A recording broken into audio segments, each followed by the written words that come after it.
Aboard a Hungarian passenger flight on the 30th of September 1975, a loud blaring alarm was prevalent. Unbeknownst to the passengers, they were diving face first into the Mediterranean Sea near Beirut. And as time passed, finding any way to stabilize this plane would remain hopeless. It was believed that this occurrence would be the fault of the tremendously bad weather that day. As the pilots desperately tried to maneuver this aircraft, all 50 passengers on board were completely unaware of how dire the situation truly was. This failure to control the plane would lead to the most controversial aviation disaster in history.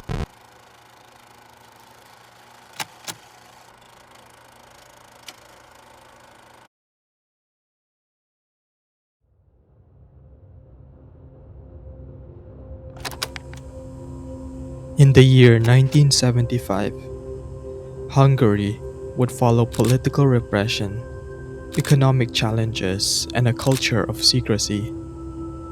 As it stands, it would not be considered an open country, and as Hungary tries to maintain a positive image internationally, would later on lead to a significant role in this incident.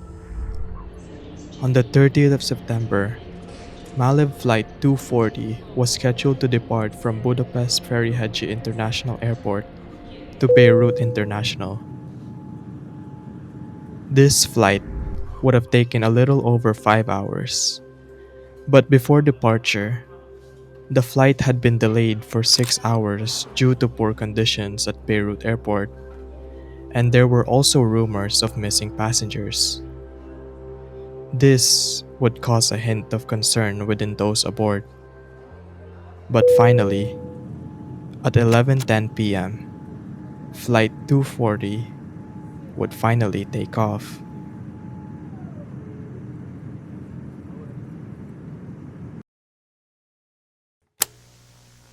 Have you ever wondered just what flying is coming to? Hi, I'm your talking ticket. Do you have... with more legroom to stretch out. Okay. So if you're taking off interstate on business, which of the airlines is our...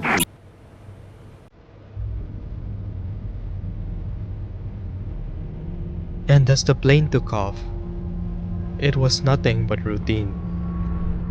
The crew would maintain communication with air traffic control, and as it seems, Flight 240 would safely make their way to Beirut in a few hours.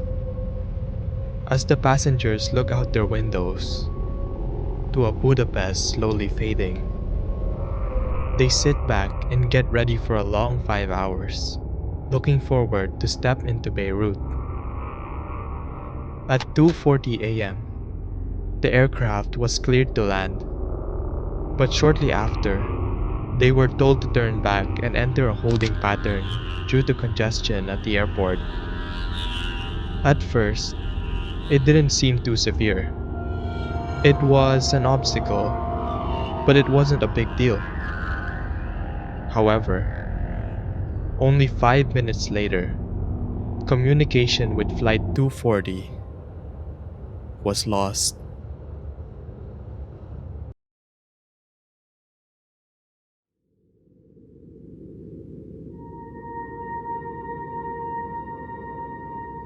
The aircraft no longer responded to air traffic control.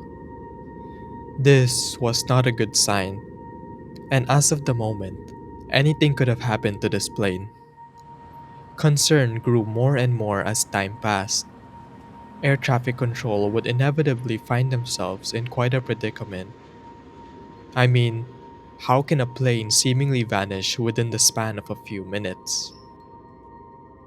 On the Mediterranean Sea, witnesses on the ground near the coast of Beirut reported seeing a bright flash and hearing a loud explosion over the sea.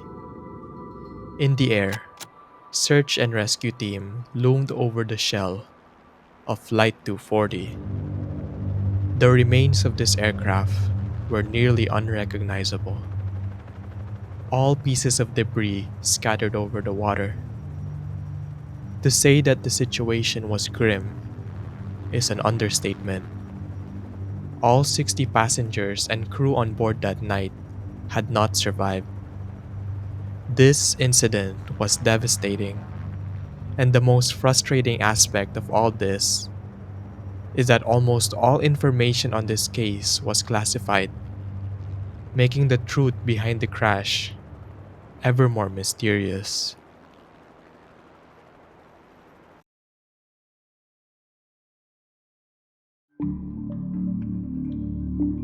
Crash reports on this case have remained top secret to this day. It's most likely that this case will no longer be shown to the public.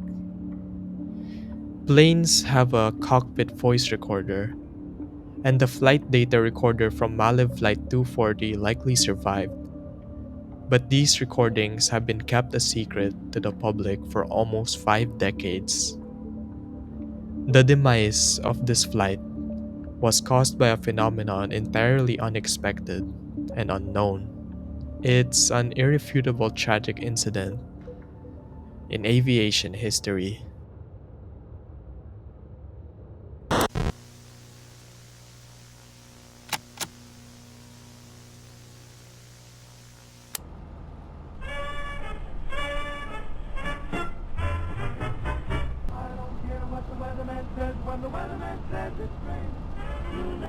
On the evening of September 23, 1964, in a cottage in Conas Quay, a town in North Wales, a woman lies deceased on the living room floor.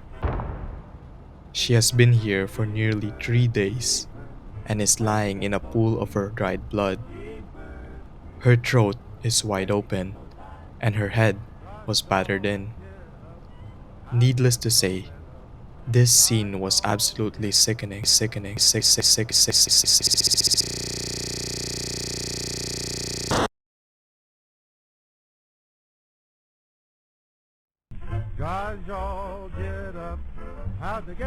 In 1916, a man named John Rice Williams was born in Conas Quay, Wales. Information on this man was not really documented, and any details on his early life would be mostly ambiguous. However, on May 12, 1952, John Rice would be married to Annie Williams. As of late, he is working as a railway ganger, a job involving the supervision of railway maintenance crews.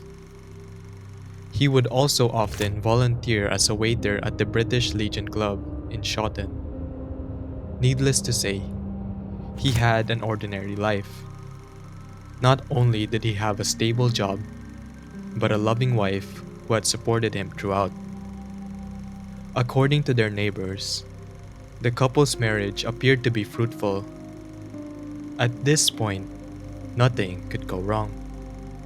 However, 12 years into their relationship, Annie's mental health was deteriorating, and causes of this would be undiscovered.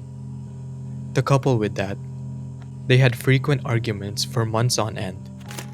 Their relationship had been falling apart, and at this point, any signs to recover what they once had was doubtful.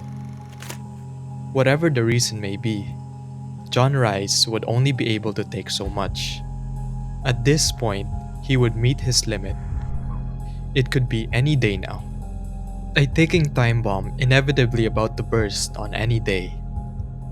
But Annie's mental health wasn't the only catalyst for this worsening relationship. John was known to have a problem with excessive drinking. This would only propel a darker future for this couple, and at some point, things would finally break down.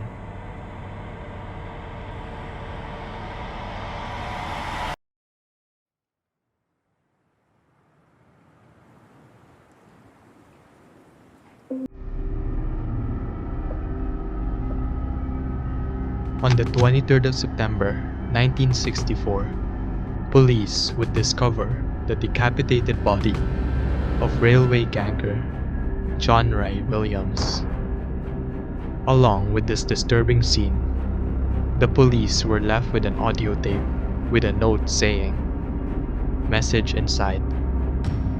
It's an odd place to find an artifact like this, but this tape may bring any insight into his death. The following audio is the reconstructed version following the transcripts.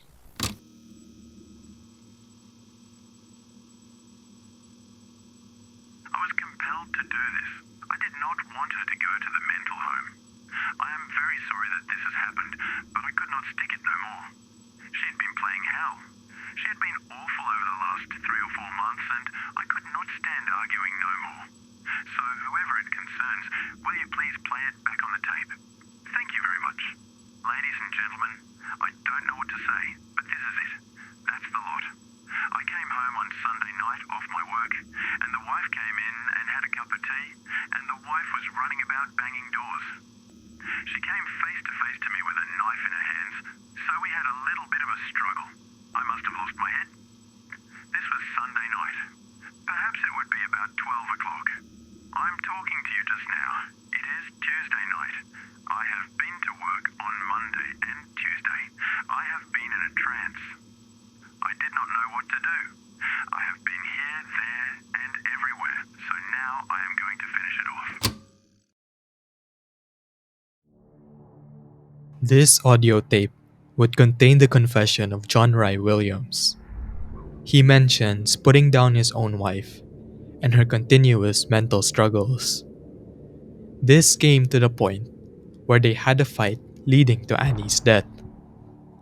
What's most disturbing about this is that John would continue to go to work and live his regular life for almost 3 days while Annie's body started to decompose.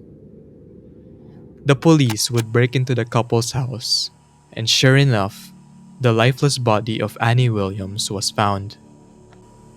She was found with a throat wide open and head following multiple concussions while lying in a pool of her own blood. This audio tape had never seen the light of day aside from transcripts given to newspaper reports, considered to be too personal and too gruesome to show to the general public. To be honest, I don't know how to feel about this situation, as this couple would ultimately feed into their own demise. And because of this tape, recorded by John Ray Williams, one of the darkest lost media cases out there was born.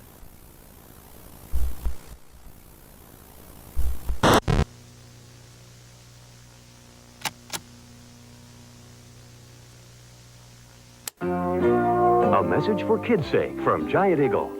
Here you go, sweetie. You know how important it is for your child to eat a healthy breakfast. You've taught your children to be polite and friendly, but have you taught them when not to be? Hi there. Do you live around here? Uh-huh. You going to school? Yes. Well, I could give you a ride.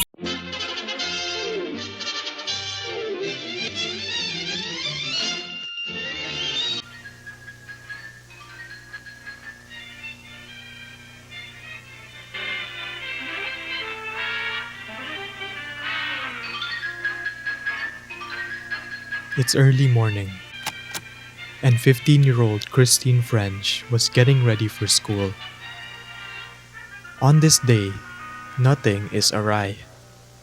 She began her day like any other. At 8 a.m., she would start her journey to school. And so, her morning routine would come to an end.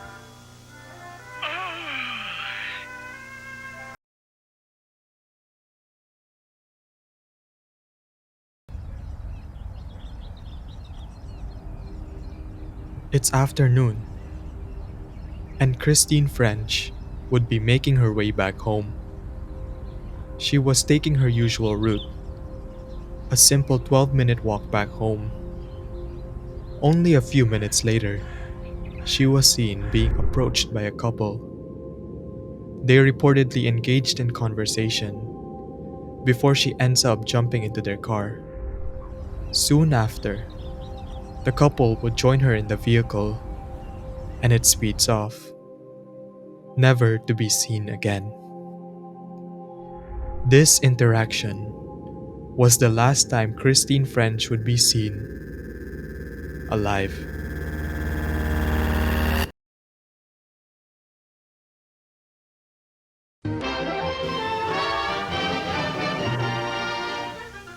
On the 16th of August 1964, a boy named Paul Bernardo was born in Ontario, Canada. He was the youngest of his two siblings, living in a middle-class family. Bernardo was charismatic and excelled academically, often described as the golden child in his family. After high school, he would attend the University of Toronto and studied economics.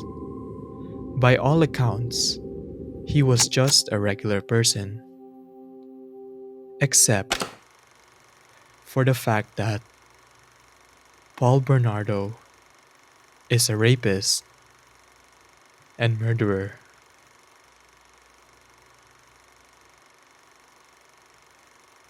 By the late 1980s, Paul Bernardo had at least 16 sexual assault cases linked to him. In 1987, he would meet his accomplice by the name of Carla Homolka. Unsurprisingly, they would initially get into fights, but as time passed, Homolka would approve of Bernardo's actions and often join him with his crimes. This would go on for nearly 3 years, and among these victims was Carla Homolka's 15-year-old younger sister, who was drugged by Carla. She was raped and tortured by the couple. She would meet her end after choking on her own vomit. This incident would initially be ruled out as an accident. The girl at the beginning of this segment wasn't just a random person, because she was Christine French, one of the victims of the couple, the girl who was on her way home, the girl who was seen talking to the couple and was never seen again, the girl who fell right into the grasp of Paul Bernardo and Carla Homolka. While the pair's main target were women, they wouldn't hold back on abducting underage girls. Often, the pair would coerce their victims by gaining their trust and eventually luring them into a vulnerable situation. Their victims would be powerless against them, with not a single soul around to help.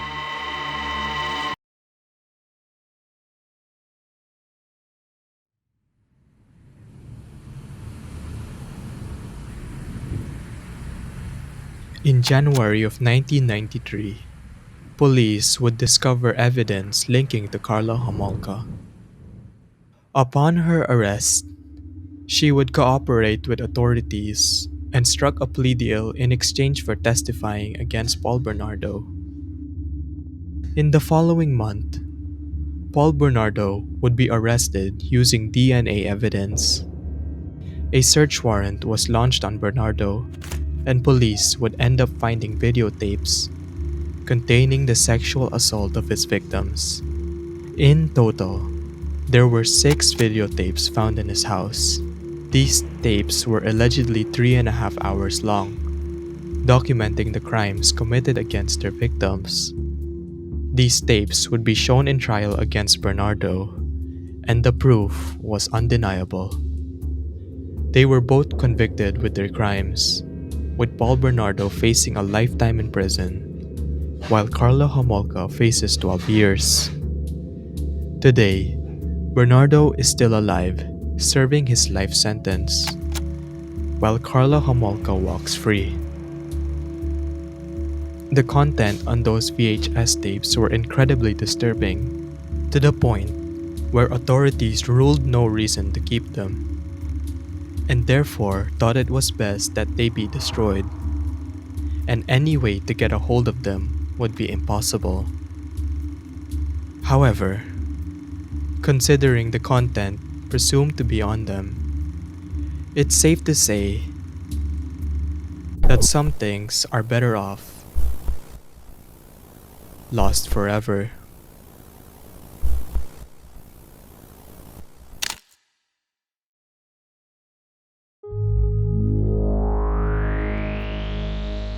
Tonight, you and I dove into 3 disturbing lost media I could find.